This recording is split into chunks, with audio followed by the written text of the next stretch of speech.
3 pour l'Asie 2022 se déroule en ce moment derrière moi et cette année, la réduction de l'empreinte carbone constitue un sujet majeur pour ce forum. À cette occasion, M. Wu Yabin, directeur du bureau de la promotion des investissements et de la technologie de l'ONUDI, répond à nos questions. Je pense qu'à l'heure actuelle, pour Hainan, le développement de ces industries vertes et de protection de l'environnement a déjà pris un bon départ. Par exemple, le développement du tourisme, l'éducation et les soins médicaux, l'agriculture, la culture des semences et l'économie marine. Alors tout le monde a vu que l'île de Hainan est constituée de montagnes vertes et d'eau verte.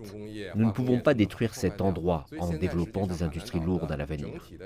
Donc, en fait, le positionnement industriel global de l'île de Hainan est très important maintenant, car il détermine quel type d'investisseurs et quel type de talents viendront sur l'île à l'avenir.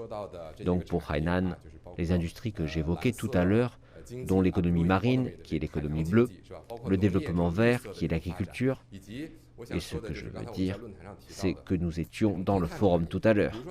À Hainan, nous pouvons adopter certaines de ces technologies de réduction du carbone qui ont déjà mûri dans les pays développés, n'est-ce pas?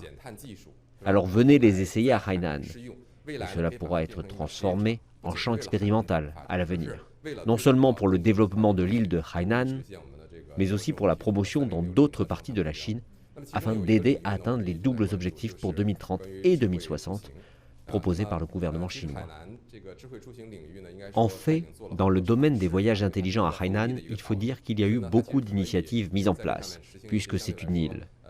Il peut donc effectivement mettre en œuvre des politiques relativement indépendantes, voire avancées de cette expérience pilote. Nos véhicules autonomes, ou véhicules entièrement verts, et véhicules à énergie nouvelle, comme ceux entièrement électriques, bénéficient en fait d'une certaine promotion technologique et d'investissement à Hainan. Nous espérons voir plus de développement de sa part à cet égard.